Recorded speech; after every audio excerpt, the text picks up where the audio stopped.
You want to know the easiest way to make 20K a month? To answer the question, it's the moment that you affirm to yourself that it's okay for the path to not be easy. To accept that it's going to be incredibly difficult, but that it's also going to be the most incredibly rewarding thing that you can do for yourself and those that you provide for. This is the moment that things are going to begin falling into place. For the sake of structure, I'm going to break this down into 3 lessons that I've learned on my journey so far. Lesson 1 being not comparing yourself to others. And this ties in with themes and theories about the effects that social media has on society as a whole, but I wanted to talk about this more from an entrepreneur's perspective, because seeing all of this stuff, it makes it really easy to feel like people are just out here achieving overnight success, right? Especially with the way that we all like to flex our achievements. And I'll be honest, success kind of does come in that way, but not exactly how you would expect it to. Success looks like this: work, no result. Work, you get a bite, you get a little taste, right? Maybe you just made your first sale, or you just got hired for your first gig and you're getting some traction, right? And that's exciting. Now you go work some more,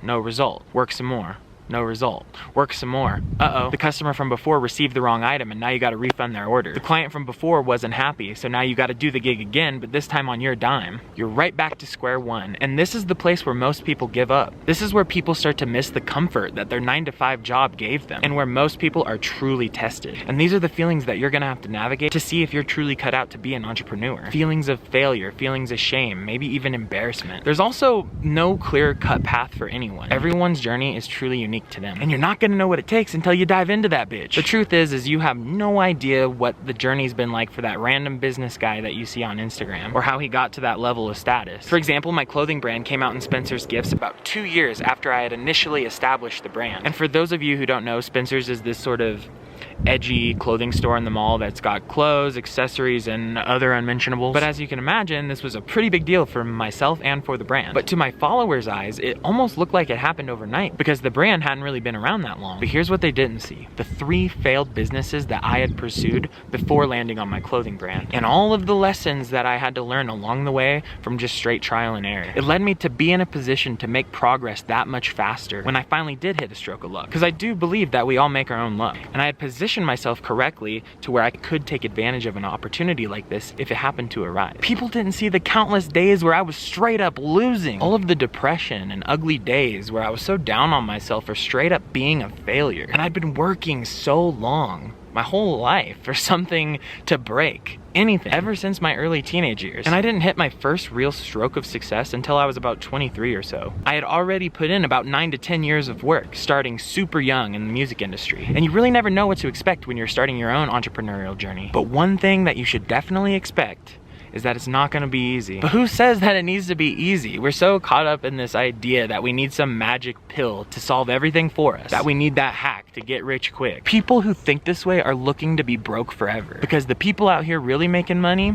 are looking to be truly wealthy, baby. And they have that wisdom to know that they are already wealthy of spirit and mind. Which brings us into our next lesson: letting go of the material things. Everyone wants the nice car, the nice house, the yada yada yada. And I will preface this by saying it's okay to want nice things out of life, and goals are great to have, but it's essential to hold your highest purpose above all else. And I do understand that finding purpose is no small feat whatsoever. And if you already know what that is, consider yourself lucky and keep running with that. Some of us aren't that lucky, and we'll spend years, if not our whole lives, searching for it. As of recently, I've felt a tremendous lack of purpose, and it's proven to be one of the most challenging obstacles that I've ever had to face, because I've always thought that I've had it figured out ever since I was a kid. I thought I always knew what I wanted to do and what my goals were and what my point in life was. But now all of a sudden I feel like I'm being torn in all these different directions. But I realize that I'm just growing up and being led into my next phase. Which brings me into my next point, which I feel like is really important to shed some light on. And that it's okay if your purpose changes or morphs into something else over time. Or maybe you fulfill your purpose in one area of life and now it's time to move on to the next one. The tricky part here is being able to acknowledge those feelings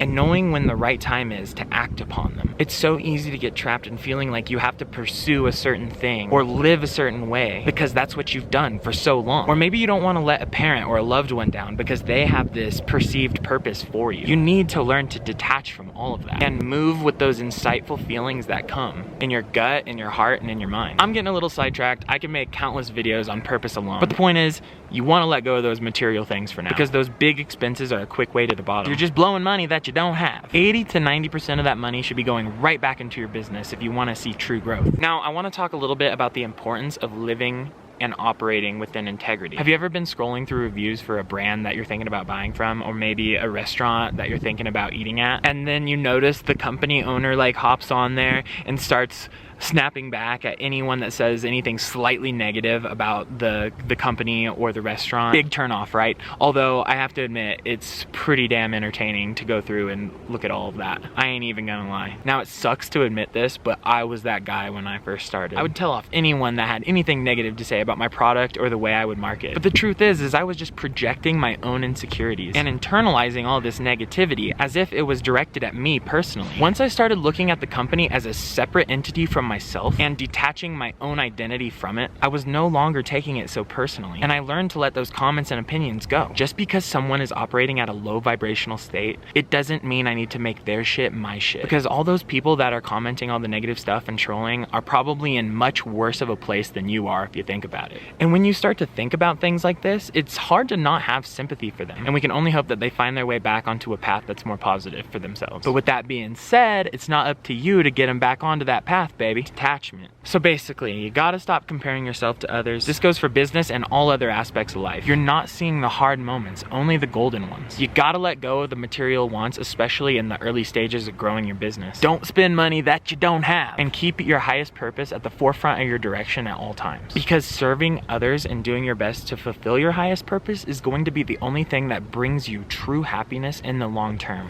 which goes hand in hand with operating in integrity. Detaching yourself from the negative will allow you to sympathize and empathize with others and allow you to make the best decisions for your business possible without taking things personally or making decisions out of alignment, which you don't want to do. If you got value out of this, please like, comment, subscribe to the channel, turn on those notifications. I'll be making a ton of videos about my journey. I'm learning new things every day, so there will always be a new video to make. Thank you for your time. I don't take it for granted. Much love.